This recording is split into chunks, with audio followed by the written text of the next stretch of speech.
All right, it is now 8:06 p.m. on February 21st, 2023. This is our Tuesday night Benos Bina class.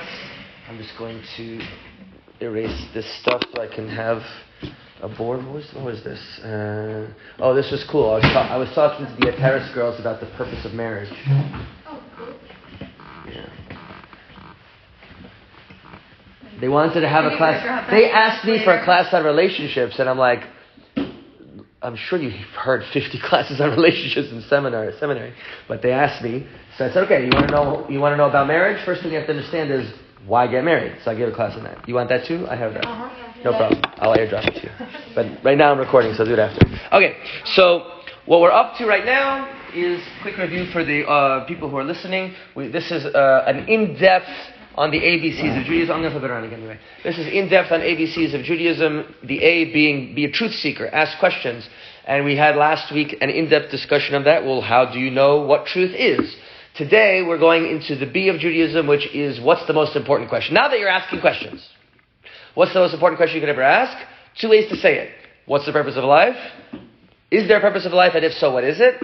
Or, does God exist and how do you know? So we're going to try to tackle both of those questions today. We'll start off with, what does Judaism say the purpose of life is? Okay, so let me go over here. Purpose of life. I sometimes make the joke at home. My daughter will recognize this one. I say, instead of saying, what's your purpose? I say, what's your dolphin? Why? Because dolphin is a type of porpoise. Oh. Yeah. What was the one that happened the other night? My daughter pointed out that one of my younger sons was dealing with a project with beavers. A cute little beaver picture. And I went, beavers? Damn. And my wife just went, ha! Like immediately laughed, and my kids were like, no idea what's going on. So my wife looks at them and goes, beavers? Dams? And they're like, oh! Yeah. Anyway, that's my home, right? I don't change coming to you. It's all the same. I'm the same everywhere I go. All right, purpose of life. So I want to share the way that I like to deal with this is I want to show you three different opinions within our great rabbis on discussing, because not every rabbi discusses what's the purpose of life. There's a million topics to talk about in Judaism. There are three relatively recent, in Judaism terms, relative few hundred years, that go in depth on it. They really talk about it. And, I'm not going to hide the ball. I'm going to tell you exactly where I'm going with this. You're going to see three different opinions, which I believe are really all saying the same thing. Okay? Good? You with me? Good. So we're going to start off with the Vilna Gaon. Right, so the Vilna Gaon, I'm sure you've heard of him, one of the most famous rabbis in the Jewish world. He's basically the father of the modern day yeshiva movement, right? His main student, Rav Chaim of Volozhin, started the yeshiva in his town of Volozhin, the Volozhiner yeshiva, which then became, like all yeshivas came out of it. Like every yeshiva you can imagine, Mir, Panovich, etc., they all came out of the Volozhin yeshiva. Okay? So he's the father of all modern day yeshiva stuff. So the Vilna Gaon, he talks about the purpose of life in many places, but he really focuses on it in one specific sefer, which I'll put here. It's called Even Shalema. Has anyone ever heard of this book? Not so popular. It's not even very big. It's tiny. It's almost like a big pamphlet. Like it's really not that large. I read it in yeshiva. I'm like, this is really small. And in Even Shalema, he asks the question. He says, why did HaKadosh Baruch Hu create us? What are we here for? And he answers, the purpose of creation is that Hashem gave us bad midos, and our purpose is to fix those midos. And the way he puts it is, your bad midos are your keys to Shemayim. By fixing them, that's how you earn Olam Haba. That is your purpose of existence. So he says, Tikkun HaMidos. Specifically, Tikkun meaning fixing. Specifically, fixing bad midos. Tikkun HaMidos is the purpose of existence according to the Vilna Gaon and Even Shlema. And he's really sharp about it. He says, Ve'im lo, if you're not working on your bad midos, lama lo chayim. Like, why is this guy even alive? Like you're just a waste of skin. There's no reason for you to be here if you're not trying to fix those bad, because Hashem gave you bad midos, right? Either he did it through your genetics, your previous lives, your parents, right? At some point, you just kind of show up in the world going, man, I got bad midos. Nice! Now go and fix them. Boom. That's your purpose of existence. Okay? Questions? There are so many people walking around with bad midos. Everyone's got bad midos. Literally every human being has bad midos. What do you mean you're born with it? I thought babies are born with it. You have predispositions. Oh, wow, so it's like predispositions, your environment. Yeah. Go ahead. School, How do you, let's say, know what they are and which ones to work on? Sure. And once you acknowledge which ones you have to work on, Right. how do you go about working on them? Okay. So a lot of them, no one has to tell you. You for sure know. Like, I think every single person here, if I asked you, do you have any bad midos? You go, yes, and here are a couple. Right? So to me, the ones that are so obvious to you, do you ever hear the expression low-hanging fruit? Yeah. It's right there. It's like, Hashem is like, look, you're going to have a lot of things to work on in your life. Here's the first ones. You're like, okay, fine. It's right there. It's like you don't have to ask anyone. You don't have to do deep introspection. I should work on that. So boom, just start with those. Right. Now, it could be that some of those are just very difficult, even though they're obvious to see. So fine, maybe set that aside and find one that's a little easier to work on. There's many ways. Now, how do you fix them? I mean, the whole Muslim movements, the whole Hasidic movement, so much stuff in Torah. There's so many different techniques, so many different approaches, so many different styles, systems. Try something. Just start with something. Fine. You know what? I'm going to go with the Musar approach of the what was that famous yeshiva? The Slobodka. I forget. There's like two famous Musar yeshivas, Slobodka and yes, thank you. Oh, good. Baruch Hashem. And I don't remember which is which. Maybe you remember. One of them had the approach of what's called Godlos HaOdam. We are great. We are children of the Almighty. And so bad midos, they're beneath us. Right? So we look at it like, I can't do that. Like, I'm so amazing. Like, I'm so holy. I'm so awesome. And the other yeshiva, I don't know which is which, the other yeshiva kind of had the approach of like, I'm just a worm, dust and ashes and humility, and worked on it from that perspective. So they're like completely opposite approaches. But they're both fully legitimate Jewish approaches. And then the Hasidic movement has a whole other approach. And so you could ask people that you looks to you like they have good midos, and you could say, "Hey, how'd you do that?" Right? Everyone will give you ideas. Right? Even people with bad midos will give you ideas. Because the funny thing is that we kind of all know. We just all do, right? So finding out and just beginning with them. That's really not even that hard. You just got to start moving. Build a momentum. My general approach is to start with the easiest ones first. Because success breeds success. When you see that you've been able to work on something and you're like, oh wow, like I used to do this and now I don't do that anymore, that will make you feel like I could do it. Right? It gives you that confidence. Okay? Make sense? Yeah. Okay, good. Any other questions before we continue? Great. Okay, awesome. So, second approach, I'm going to come back to the Vilna Gaon in a moment. I'm just kind of laying them all out first, and then I'll return to it. The second approach is... Who do you think I'm going to pick? What? Who do you think I'm going to pick? No. Same time period. All three rabbis within the same time period, within a few decades of each other. I don't know about both of them. Not very. No, but if I pick the Vilna Gaon... No, Rav Hirsch is like 100 years later. No. That is the Gra. Oh, that is. Right? The Gra, Ha-Gra means Hagoen Rebbe Eliyahu. Right? Because that was his name, Eliyahu Kramer. Hagoen Rebbe Eliyahu means is Ha-Gra. Was any of the Rambams? They were like 1400s, finished like 17. Okay, anyone know who the Alter Rebbe is? Oh, yeah. He's only called the Alter Rebbe by Chabad Hasidim. His actual name is Rav Shneur Zalman. No. No. Rav Shneur Zalman Arbach was only the past few decades. He's much more recent. He's called Rav Shneur Zalman of Liadi. And the Alter Rebbe means the old Rebbe, or the first Rebbe. And he's also called the Baal Hatanya. Because okay?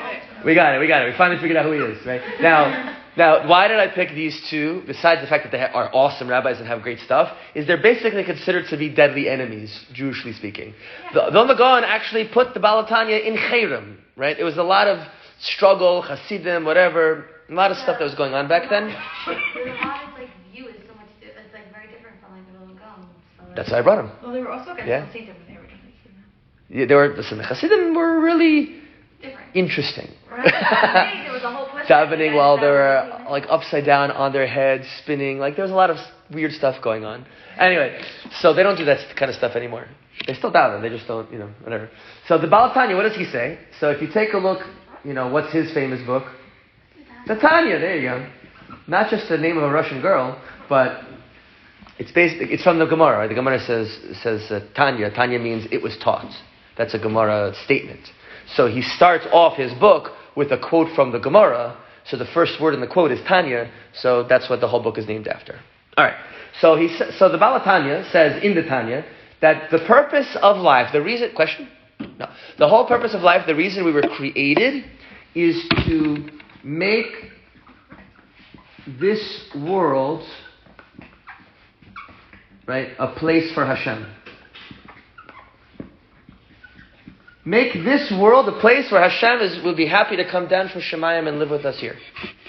Right? Make this world into a place of Kedusha, so Hashem only can be in a place of Kedusha, so to speak. Okay? We'll explain, of course, what these mean. This one's a little bit easier, just fix your bag of midos. What does the Baal Tanya mean by make this world a place for Hashem?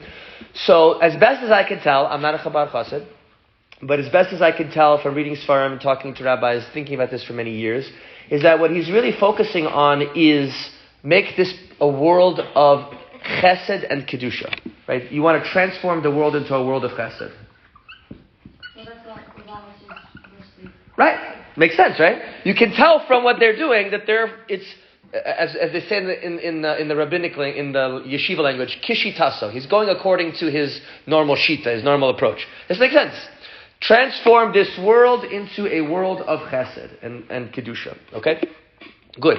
Now, just looking at these two without getting any deeper, what's the primary thing that jumps out that would be different? How would you compare the two approaches? Well, the middle goal is working on yourself as opposed to the Baal Tanya, which is working outwards. That's a very interesting way of looking at it. I actually have not thought of it that way. Working on yourself, Baal Tanya Right. is doing something for others. So Okay. It's more of an external. That's fair. I can definitely see that. That wasn't what I was thinking of, but I'm gonna have to put that in my back pocket and think about that more.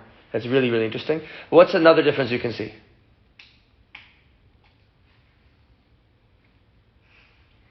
One's focused on yourself, one's focused on Hashem. Everyone's talking about Hashem, right? This is the purpose of life. We're all right. What's the difference between fix your bad midos or make the world into a world of chesed? One's focused on one. Right, good. That was what I was thinking. Although what you said is also true. We'll have to think about that more. Right, so the Vilna Gaon is, isn't it stereotypical? The Litvak is negative and the Chassid is positive. Those are not accidental stereotypes. All stereotypes come from somewhere, right? Right, so you see that the Vilna Gaon, this is what I call the negative approach. But negative doesn't mean bad at all. It just means focus on the negative that needs to be fixed. And this is what's called the positive approach, meaning don't worry about fixing the negative as much as worry about increasing the positive in the world. Now, do you think the Vilna Gaon doesn't want a world of chesed? Do you think the Baal Tanya doesn't want tikkun midos? They're not arguing with each other that you should do these things. Correct, and I'm gonna agree with you in a moment. But they're definitely emphasizing one side more than the other, no question. Okay, the third opinion that any questions on the Baal Tanya's approach right now? Oh, I actually want to tell you a cool story that I have you guys heard of a group of Hasidim called Chernobyl Hasidim? Chernobyl is a town in Ukraine, and there was a group of Hasidim there. And I once, there was also a terrible nuclear disaster there back in 1986. The Chernobyl nuclear power plant it was a meltdown. It was a major catastrophe. And it was like the worst nuclear accident in human history, if I remember correctly. So when I first met, there was a Rebbe of Chernobyl, a Rebbe of the Chernobyl Hasidim. Chernobyl has a few, let's say, sub-families. So one of the sub-families of Chernobyl is called Arnersteipel, right? I don't know all the Hasidic families, right? So the Arnersteipler Rebbe, right? The Rebbe of the group of Arnersteipel, which is part of Chernobyl, is in Yerushalayim, and I had the great pleasure of going to his house for Shal Shidduch for like a year. Like I wasn't officially always allowed, because in yeshiva you have to stay for the whole time, but I always snuck out like an hour before Shabbos was over and like ran to his house, 40-minute, got there, stayed with him, and he is a very special yid. The guy is a real tzaddik and a real Talmid Chacham major. So one of the times I was there for Shal Shidduch, He doesn't speak on Shabbos. Actually, he doesn't speak from midday on Friday until after Shabbos is over. No words leave his mouth unless it's a bracha or Torah. He doesn't talk. He's like a word fast. It's just, I don't know. People do that. But except he does it every single Friday and every single Shabbos. What is it called? It's called a word fast. I know, there's a Hebrew term for it. Oh, could be. Tainus Dibor. There you go. It's a word fast. Yeah, literally in Hebrew, it's a Tainus Dibor. Yeah. Yeah. Sometimes the people will do it. Like I had friends in yeshiva that did it. It was very awkward.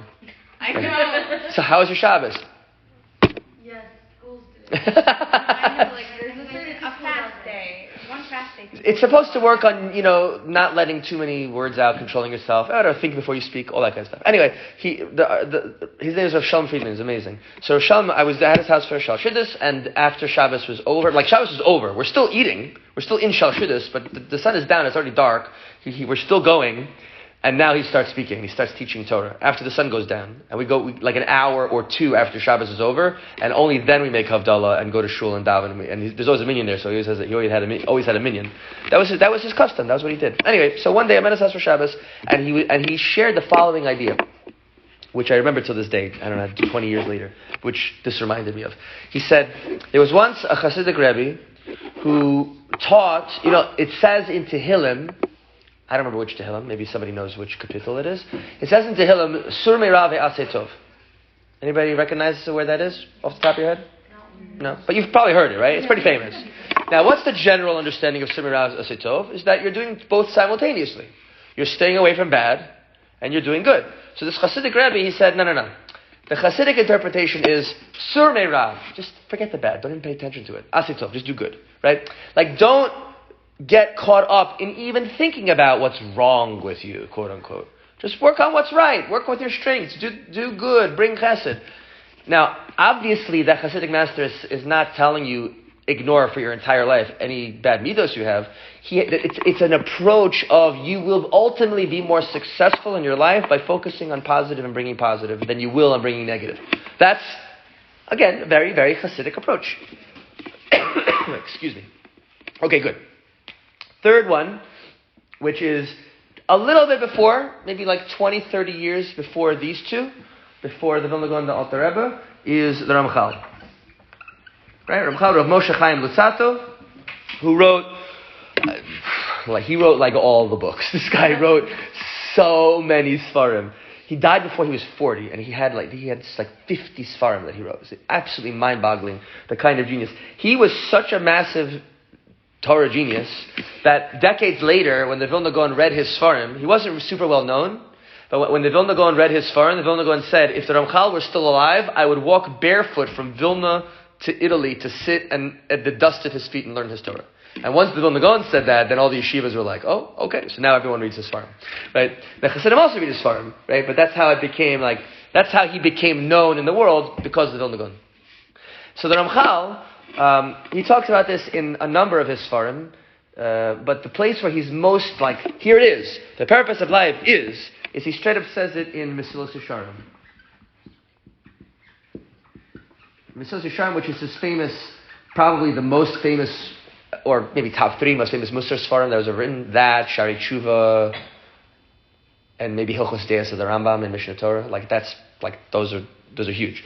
So in Mesilas Yesharim, he says, first paragraph, Mamash, right in the beginning, he says, every single Jew must know what their purpose in life is. And this is what our rabbis tell us. Boom. He just lays it out, right? Not hiding the ball. And he says the purpose of life is to derive pleasure from Hashem. Right? Lehisaneg al Hashem.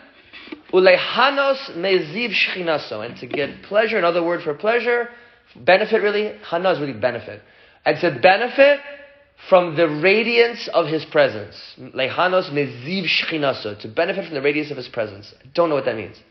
That's what Rabbi Milstein always teaches. It's a good one. Yeah. I said something related to this today, and Rabbi Stern was like, that's not, something he said Did you he was like, that's not necessarily true, whatever that purpose. I was like, okay, teachers. saying different stuff about you. Yeah. Rabbi Stern is Sephardi. No. I mean, He's Yemenite Yemenite. is Oh. different. I mean, Sorry? He yelled at me one time because he started. Oh. he is Yemenite. It's covered. Judge him now. It's okay. He's awesome. I love him. I don't know. I'd have to ask him what he thought, like context, but this is what the Ramchal says. Now, if you want to interpret it to mean something other than derive, it would, I don't know. Off the top of my head, I can't imagine how you could, but fine. Maybe we'll have a conversation with him one day about it. It was, yeah. Probably. All right. I think he meant something different. I Maybe didn't ask my agree with question it. clearly. Okay. Let's focus on this. So the Ramchal says the purpose of life is to get pleasure from Hashem. So here's the thing. I will claim, and this is what I said earlier, but I'm going to repeat it. I'm going to claim that they're not arguing at all. That they're all three really talking about the same thing. Right? Now, You can't do the third without the second. what about the first? It literally is like a list of 1, 2, 3. It doesn't look like it's arguing. It looks like you're writing a list of the perfect. I don't know if I'd go that far. We'd have to have a conversation to see why you're coming to that conclusion. That doesn't jump out at me that way. Yeah. That's kind of the way that I look at it also. You're saying 1, you have to fix yourself, so that 2, you can make it a place for Hashem, and 3, you'll get the pleasure from working on from making. I hear. I got it. I don't think that is. It's not an order, because really you could do them in any order, right? And I think that the idea that really the Vilna Gaon and the Alter Rebbe are just both emphasizing different aspects of the Ramchal. That's how I look at it, right? I can hear different opinions, right? I'm not a Navi, but I think that really this is it. This is the pleasure. This is the purpose of existence. The Ramchal is laying it out most like black and white on the page. And what the Vilna Gaon and Alter Rebbe were doing is they were focusing on a different aspect of it. And I'll try to prove it to you based on how the Ramchal explains it. Because once you see how the Ramchal explains how to get the pleasure of connecting to Hashem, I think then you'll see, like, oh my God, that's definitely what they're talking about. I mean, maybe. That's how my brain works. We'll see how your brain works. Question? Basically, pleasure from Hashem, so what this world is kind of a bad place sometimes. Right, for sure. Sure. No, you guys don't need this, right? This is just a review. I'm going to get rid of it so I have a room on the board. Okay. So, the Ramchal explains, how do you come to have the ultimate pleasure from Hashem? You do that by connecting to Hashem, right? One, you want pleasure from Hashem. And sometimes people look at the word pleasure and it's like, sounds so like low. So sometimes I'll use the word like ultimate pleasure, like the greatest possible pleasure. Because you say pleasure is like, like a Slurpee, like yeah, but like an infinite Slurpee. It's like, sorry. Yeah. Okay, so. That wouldn't be pleasure. Well, no, because it's not a giant Slurpee. Giant means it's big. Infinite doesn't have size. It's the infinite pleasure Slurpee. I don't know. It doesn't work by connecting it to physical. The point is, it's the ultimate pleasure of being close to and connecting to Hashem. Right? That's what he says. Right? It's being close to, connecting to, having a relationship with, bonding with. These are all different ways of saying the same thing. Different Sfarim, different rabbis, and even the same rabbi in different places will say all of these things. Be close to Hashem, connect to Hashem, have a relationship with Hashem, bond with Hashem, and even the word, that the most common word we see, right, the idea of dveikus, right? Dveikus means, what does dveikus mean? It comes from the word devek. What does devek mean? It's glue, devek, right? To be glued to Hashem. You're glued to Him, you're connected to Him, right? You're bonded with Him. Literally, that's what glue does, it bonds you, right? Okay, good. So now, the Ramchal continues. He says, okay, well, how do you come close to Hashem? The way that you come close to Hashem is that you resemble Hashem. You become like Hashem. Okay. Stay tuned. Those are good ideas. I'm going to break them down precisely. You're totally correct, but we're going to really get into the nitty-gritty. Right?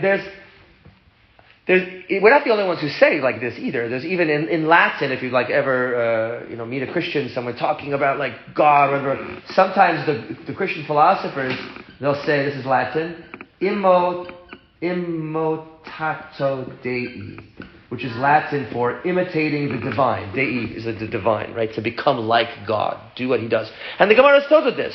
Just like Hashem buried the dead, Moshe Rabbeinu, right? When there was no one to bury, you should bury the dead. Just like Hashem clothed the naked, Adam and Chava in the Garden of Eden, you should clothe the naked. Just like Hashem fed the hungry, the man in the desert, you should feed the hungry. Just like Hashem visited the sick, Avram Avinu after Bris Milah, you should visit the sick. And so on and so on and so forth. Okay. Now, I mean, there's questions you could ask. Right? Hashem also wiped out all of existence during the flood. Should I also wipe out all of existence with a giant hose? Right? So, it's like, it reminds me, there's a Gemara that says that even if we didn't have a Torah, we could still learn a lot of morality from animals. Like we could learn tznius from a cat and avoida from ants. And my wife was just like, monkeys throw their poop. I mean, why did the rabbis pick those? Like, you ever go to a zoo? Like, they really do. They literally will chuck their feces at you if they're mad, right? So, like, maybe we can live with that. I'm like, So I have a whole approach on how to answer my wife's legitimately good question. Sorry? I don't know. Yeah, I don't know. Maybe. Okay. Listen, some monkeys eat their young. Some maybe not. Okay. It's fine. We get the idea. There are challenges if we look at animals, so we're not going to look at animals today. Not today's topic. Right? Resemble Hashem, become like Hashem. That is the way to get the maximum pleasure of existence, of being close to Hashem. Good. So finally, number 4 is where I think we're going to now bring in the Vilna Gaon and the Alter Rebbe's understandings. Okay? If you have to pick one word, you can use Hebrew, you can use English, I don't care, whatever makes sense to you. If you have to pick one word that best describes the Jewish understanding of a Kadosh Baruch Hu, what is one word? Kadosh. Kadosh is good, but there's better. Almighty. Almighty is also good, but there's better. Wait, that best describes our understanding? Best describes our understanding of Hashem. Kadosh, fantastic. Almighty, fantastic, but there's better. Rahman, it's a good word, but no. Right, all powerful, all present. So all of the omnis, right? Omniscience, which is like omniscience, but they pronounce it in shint, right? What do all those things really mean? He's beyond what? Beyond time and space, right? Beyond time and space. What do you call everything that's inside of time and space? Finite. Right? Everything that's inside of time and space is finite. What does the word finite mean? Correct. It comes from the Latin finite, which means has an end.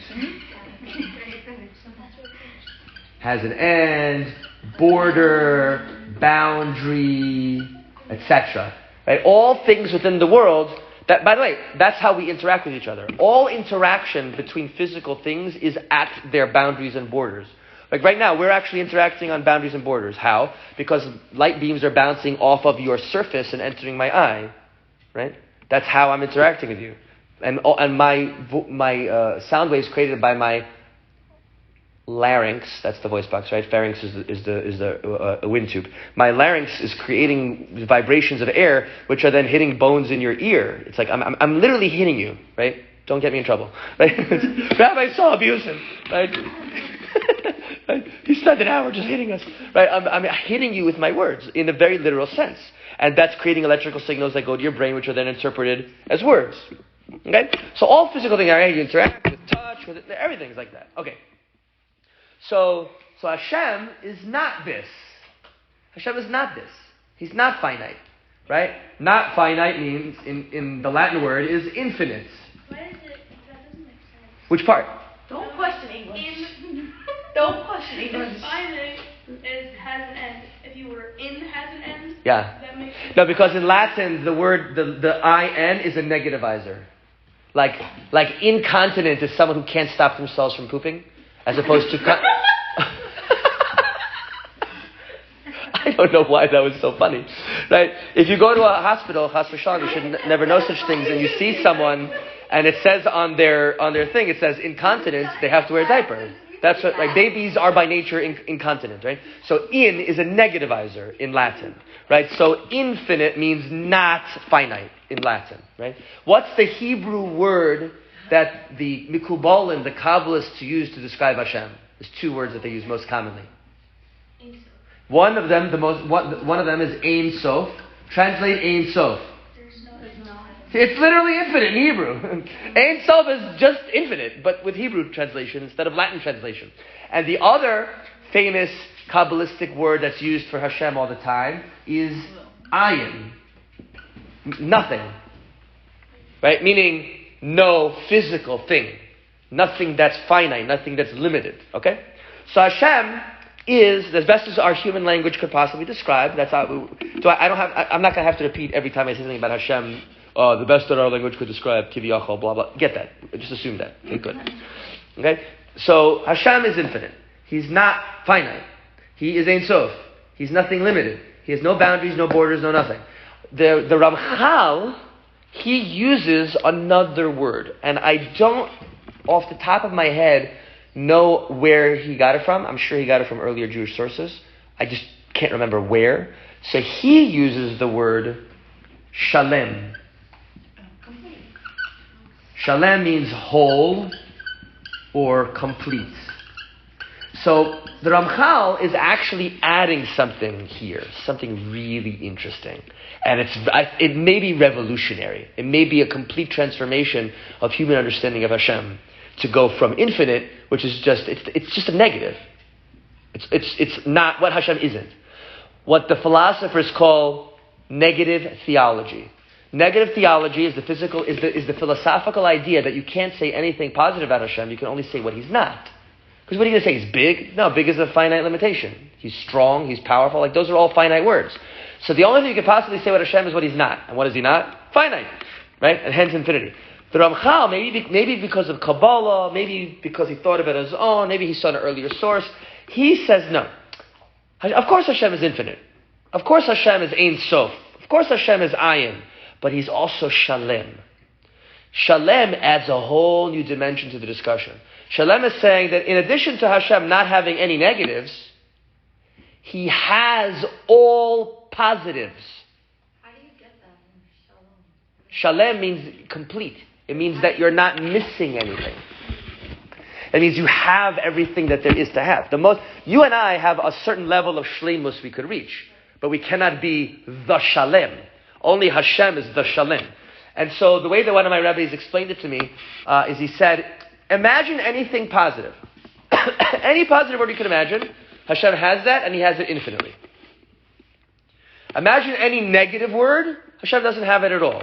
So you wind up having two different ideas of Hashem. Now, Shalem really is both. Hashem, the word Shalem of the Ramchal includes Ein Sof in it, right? But it adds the dimension of positive. So the way I describe it, these are my words, I haven't heard anyone else say this off the top of my head, right? So take it or leave it with a grain of salt, but I find this to be useful, is that I say that Shalem is implying very directly, not really such an implication, excuse me, is Shalem is implying what I call, these are my words, I call this negative perfection.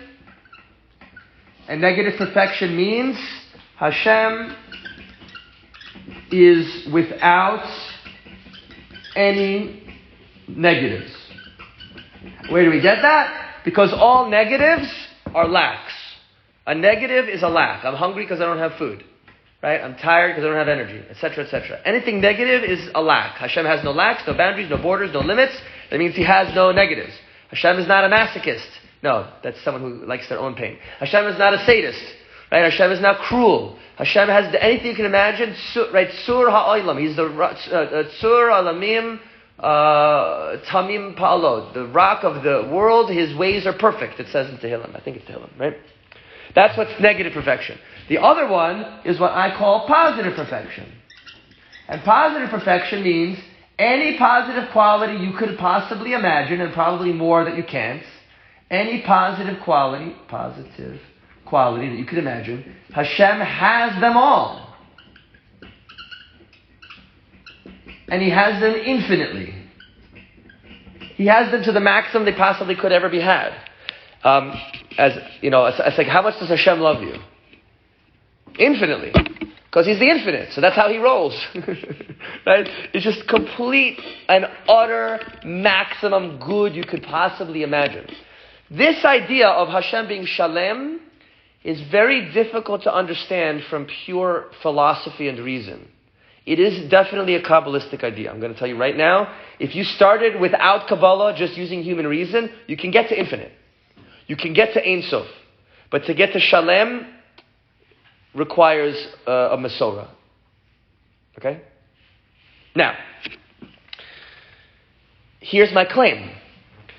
This is the Vilna Gaon's focus, and this is the Baal HaTanya's focus. They're both trying to get us to the same place, to be Shalem. The Vilna Gaon is saying, you know what's holding you back from being Shalem the most? Is your bad midos. They're stopping you. You're self-sabotaging.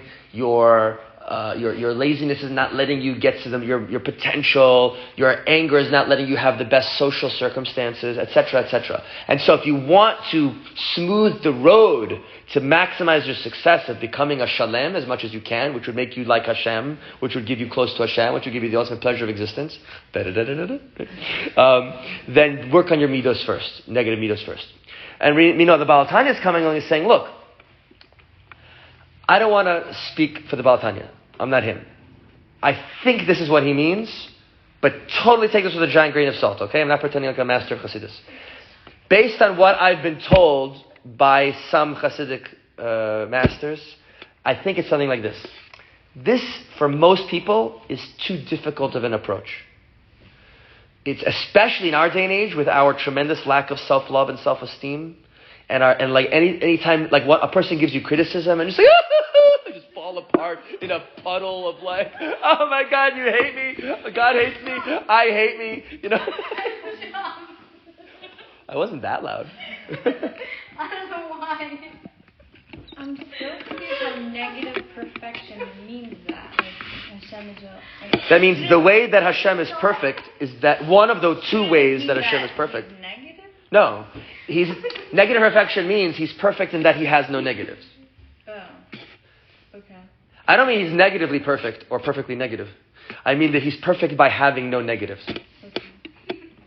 Okay? Like, it makes sense that Chassidim are very into not negative. Right, that's their approach. That's their approach. And meanwhile, the Litvaks are like, just grow up. What's the matter with you? Like, stop being a baby. Just control yourself. Just stop it. Just stop it. Right?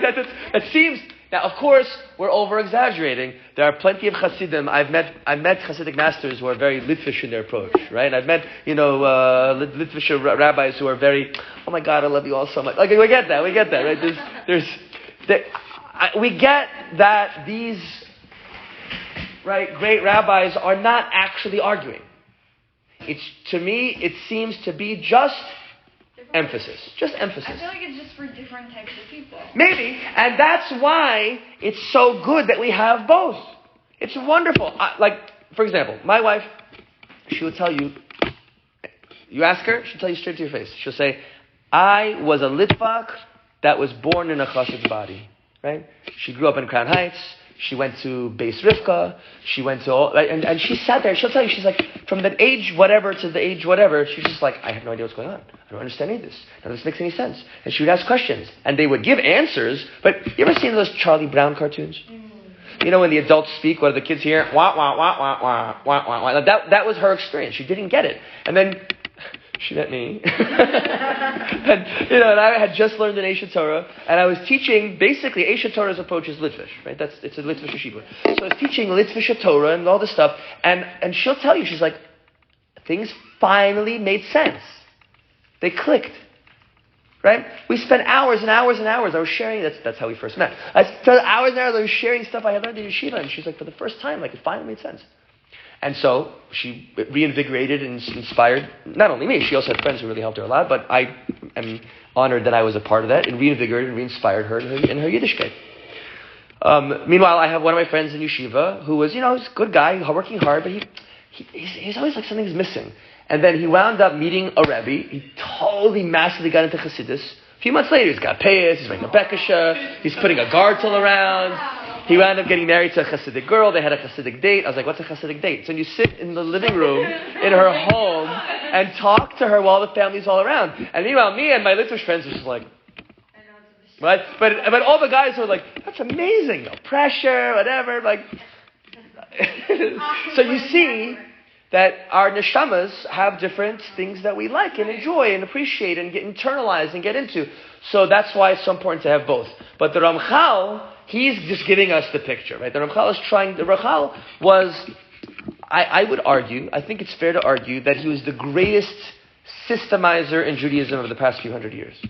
He's the one who took, Derech Hashem is like, what is Hashem? What is a Jew? Why are there Jews and non-Jews? Why is there Torah? What are mitzvahs? He's just going ABC through all of Judaism. And then he's like, oh hey, you want to work on your midos? You want to become the best person you can? I'm going to write another book on how to systemize it. Mitzvos Yesharim, A to Z. How to start working on yourself and become someone who could be worthy of nevuah. Oh, you want to understand Hashgacha Pratis, how Hashem runs the world? I'm going to write another sefer and systemize it. That's called Das Tfunos. He even wrote a book systemizing Kabbalah. It's called Klach Piskei Chochma. I don't know. I never read it. It's just I know what it's called. Klach is the number gematria. Kuf Lamed Ches or Chaf Ches. Kuf is 100. Lamed is 30. Ches is 8. 138 gates of wisdom is the name of his Kabbalistic book, right? And he was just unbelievable. The Ramchal he's my top 3 best rabbis of all time. It's the Ramchal, the Rambam. I haven't decided who my third is yet. Right? Like it's like those. And the Rambam was also a gigantic systemizer, Mishnah Torah, Sefer Mitzvahs, etc. You see my personality. I like systems. I like things to be. I like puzzles where the pieces are already there. Like I don't want to put the puzzle. I just want a puzzle, right? And then I'm just going to lacquer it and put it on my wall, right? Anyway, questions.